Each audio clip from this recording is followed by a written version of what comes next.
नमस्कार मित्रांनो, अशोक मामा या मालिकेच्या आजच्या भागात आपण असं पाहणार आहोत की अशोक मामा आता बेडरूममध्ये येतात आणि अनिशला विचारतात काय झालं.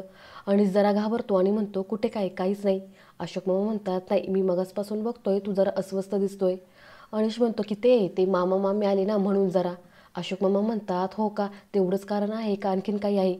आता अनिश जरा हो नाही असं म्हणायला लागतो. तेवढं तिथे भैरवी येते आणि म्हणते की बाबा, किशोर मामांना ॲडमिट केलेलं आहे, त्यांची ट्रीटमेंट सुरू झालीच आहे. मला त्या संदर्भात तुमच्या दोघांशी महत्त्वाचं काहीतरी बोलायचं आहे. त्यांचा ट्रीटमेंटचा खर्च आपल्यालाच करावा लागेल.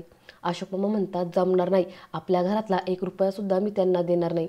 भैरवी म्हणते अहो बाबा, पण कोण करेल मग हा सगळा खर्च. अशोक मामा म्हणतात त्यांची एक बहीण राहते ना मुंबईत, तिच्याकडे ते लग्नाला गेले होते, त्यांना मी फोन करतो आणि मग त्यांना बोलून घेतो आणि म्हणतो कर ग बाई हा सगळा खर्च. भैरवी म्हणते की हे बघा बाबा, एकतर त्यांचा ॲक्सिडेंट माझ्यामुळं झाला आहे, मामांना काही होऊ नये ही माझी जबाबदारी आहे, मलाच खर्च करावा लागेल. त्यांच्या जागी दुसरं कोणी जरी असतं ना तरी मी हेच केलं असतं. आता यावरती चर्चा नको करायला. आणि मला सांगा असा कितीचा खर्च येणार आहे. मी तर म्हणते की हॉस्पिटलमध्ये ट्रीटमेंट होईपर्यंत त्यांना तिथेच राहू दे, ट्रीटमेंट झाली की त्यांना जाऊ दे कुठे पाहिजे तिथे. अशोक मामा म्हणतात आता तुला माझं ऐकायचंच नाही आहे म्हटल्यावरती काय म्हणणार. मला वाटलं होतं की गेली एकदाची कटकट, पण नाही, परत आली. गेल्या जन्मीचं काय नातं आहे ना कुणाच ठाऊक. भैरवी म्हणते की तेच बाबा, तसंच असेल कदाचित त्यांचे, आपण काहीतरी देणेकरी असू, एकदा पैसे दिले की प्रश्न मिटला. अशोक मामा म्हणतात तू काय मला इरायशांच्या वयाची समजतेस का गं. भैरवी म्हणते असं नाही बाबा. अशोक मामा म्हणतात मला हे अजिबात मान्य नाही, विषय संपला असं म्हणत अशोक मामा तिथून जायला लागतात.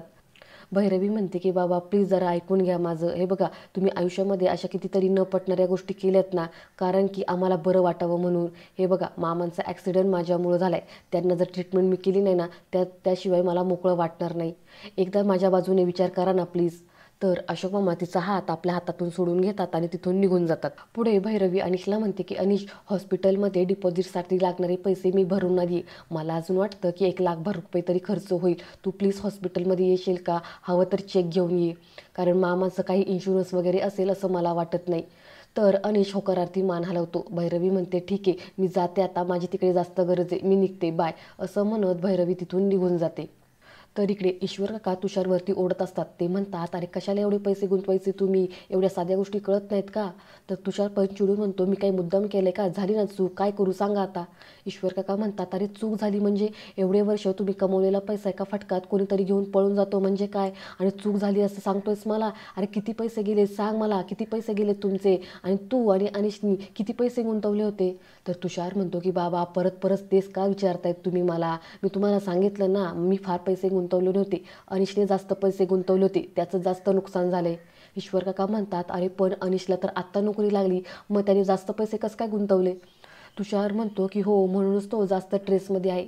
बाबा तुम्हाला तो श्रीकांत सरोदे माहिती आहे ना, अहो त्याने आम्हाला एक बिझनेस प्रपोजल दिलं, त्याच्याकडे एक स्कीम आहे, त्याच्यासोबत आम्ही पैसे गुंतवले तर तो आम्हाला खूप जास्त रिटर्न देणार होता, म्हणून आम्ही पैसे गुंतवले आणि फसलो. तर ईश्वर काका म्हणतात कोण श्रीकांत सरोदे.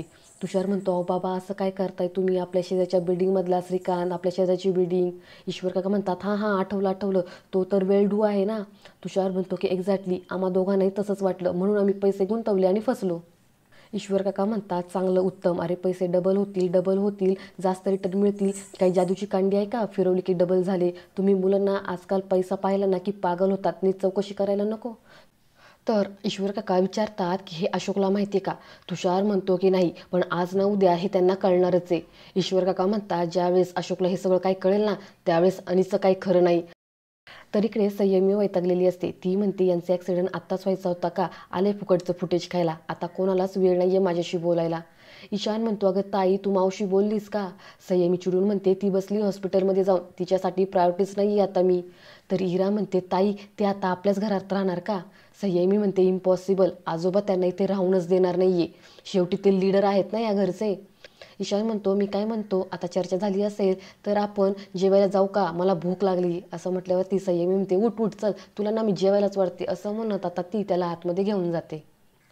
तर इकडे खाली अनिश टेन्शनमध्ये बसलेला असतो. तितक्या तिथे भैरवी येते आणि त्याच्यावरती ओरडत म्हणते काय झालंय अनिश तुला, मला वाटलं होतं हॉस्पिटलमध्ये येशील तू, मामा मामीसाठी नाही माझ्यासाठी तरी येशील, अरे किती मी तुला फोन केले उचलला का नाहीस. अनिश मात्र शांतपणे म्हणतो, नाही ते जरा मी. तर भैरवी अजून मोठ्याने म्हणते की हे बघ, मला माहिती आहे तुला मामा मामीचा राग आहे, पण अरे माझा तरी विचार करायचा ना. दिवसभर माझी वाट लागली, तिथे काय काय झालं तुला माहिती आहे का? अनिश म्हणतो, काय झालं? भैरवी चिडूनच म्हणते, काय झालं म्हणजे? अरे पोलीस स्टेशनला गेले होते मी, ॲक्सिडेंट झाला आहे म्हटल्यावरती पोलीस केस होणारच ना. 4-6 तास तर माझे तिथेच वाया गेले. हॉस्पिटलमध्ये धावपळ झाली ती वेगळीच. एकही फोन करावासा वाटलं नाही का रे तुला? अनिश म्हणतो की मी जरा महत्त्वाच्या कामात होतो. भैरवी म्हणते, अरे मग सांगायचं ना. अरे ह्या सगळ्यापेक्षा तुझं कोणतं महत्त्वाचं काम होतं? अनिश चिडूनच म्हणतो की म्हणजे महत्त्वाचं काम असू शकत नाही का? तुझंच असू शकतं का फक्त? भैरवी वैतागत म्हणते की ओ गॉड, नॉट टू अगेन. हे बघ, आधीच माझी खूप दगदग झाली, मी दमले, आणि हो पैशांचं मॅनेज करेल मी. मला वाटतं याहून जास्त पैसे खर्च होतील, मी जस्ट तुझ्या कानावर घालते. असं म्हणत आता भैरवी जायला लागते. अनिश तिचा हात पकडतो आणि म्हणतो की भैरवी, मला तुझ्याशी जरा महत्त्वाचं बोलायचं आहे. भैरवी म्हणते, काय झालं बोल ना. तर अनिश म्हणतो की जाऊ दे, मुलं वाट पाहत असतील, आपण नंतर बोलू. असं म्हणून आता अनिश भैरवीला घेऊन घरी येतो. इकडे आता घरी अशोक मामांना भैरवीचं वागणं अजिबात पटलेलं नसतं. त्यांना भैरवीचा राग आलेला आहे. ईशान म्हणतो की आजोबा, माऊ कधी येणार आहे? अशोक मामा रागात म्हणतात की माहिती नाही. ईशान म्हणतो, तिचा कॉल आला होता का? अशोक मामा म्हणतात की नाही. ईशान परत विचारतो, आजोबा तुम्ही रागावलात का माऊवर? अशोक मामा रागातच म्हणतात, जेवणं झालीत ना तुमची, चला उठा. रिकाम्या ताटासमोर असं बसायचं नसतं, चला हात धुवून घ्या. असं म्हटल्यावरती आता हे दोघं जण हात धुवायला जातात. तितक्या तिथे भैरवी येते. अशोक मामांना म्हणते की सॉरी बाबा, आज खूप पेपरवर्क होतं ना, आणि हॉस्पिटलमध्येच उशीर झाला. अशोक मामा म्हणतात की बस, मला तुझ्याशी जरा महत्त्वाचं बोलायचं आहे. आजचा अख्खा दिवस तू हॉस्पिटलमध्येच होतीस. भैरवी म्हणते की हो सॉरी, तुम्हाला आजचा स्वयंपाक सगळा करावा लागला. अशोक मामा चिडून म्हणतात की आता झालंय ना सगळं, ते हॉस्पिटलचं प्रकरण हो दे, किती दिवस लागणार आहे?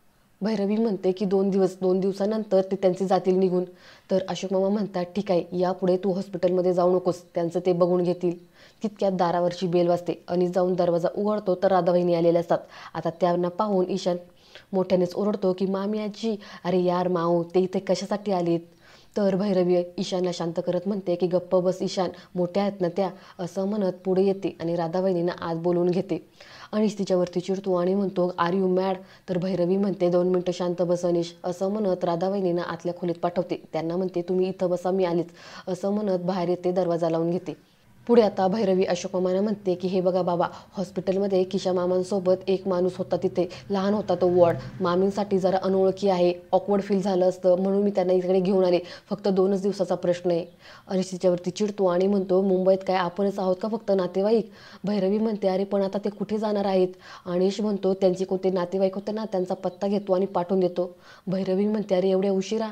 अनिश म्हणतो की भैरवी, आपण मुंबईत आहोत, कॅबमध्ये बसवतो, व्यवस्थित पोचतील त्या. भैरवी म्हणते की अरे अनिश, त्यांची अवस्था बघतोयस का तू? एवढ्या रात्री त्या कुठे जातील? एकटी बाई माणूस, असं कुठं तू बाहेर पाठवतोयस त्यांना? तर पुढे आता भैरवी अशोक मामांना पण रिक्वेस्ट करू लागते की हे बघा बाबा, मला माहिती आहे तुम्हाला हे सगळं काही पटत नाही आहे, पण मला पटतंय. प्लीज, ही माझी रिस्पॉन्सिबिलिटी आहे आणि मी ते घ्यायला तयार आहे. बाबा, फक्त 2च दिवसाचा प्रश्न आहे. मलाही त्यांचा राग आहे, मी फक्त माणुसकी म्हणून हे सगळं करते. बाबा हे बघा, हे माझं पण घर आहे ना, फक्त 2 दिवसाचा प्रश्न आहे बाबा, प्लीज ऐका ना. तर अशोक मामा म्हणतात, ठीक आहे, राधा आणि किशाच्या बाबतीत मी हे शेवटचं ऐकतोय, यापुढे मी काही एक ऐकणार नाही. त्यानंतर आता भैरवी आतमध्ये जाते. राधाबाईंनी खाली बसलेले असतात. भैरवी म्हणते की अहो मामी, तुम्ही अशा खाली का बसल्यात, वरती बसा ना. राधाबाईंनी उठतात आणि म्हणतात की बघ भैरवी बाई, माझ्यामुळं तुला भाऊजी ओरडले ना, नाही तू गैरसमज करून घेऊ नकोस. मी तर उभी होते ना, त्यावेळेस कानावरती पडलं, चोरून नाही ऐकलं. भैरवी म्हणते की जाऊ द्या, जा तुम्ही जरा फ्रेश व्हा, कपडे बदलून घ्या आणि झोपा. तर राधाबाईंनी म्हणतात की कपडे बदलू? माझ्याकडे कपडे नाही आहेत, हे एकच लुगडे. तर भैरवी म्हणते की म्हणजे काय? अहो तुम्ही गावावरून येताना केवढं सामान घेऊन आला होता, त्याचं काय झालं? तर राधाबाईंनी म्हणतात की आम्ही इथून बाहेर पडल्यानंतर रस्त्यावर झोपलो, कधी मंदिरात झोपलो, कुठं पण झोपलो. मग एका रात्री आमचं चोर सगळं काय घेऊन गेला, सगळं सामान तो घेऊन गेला.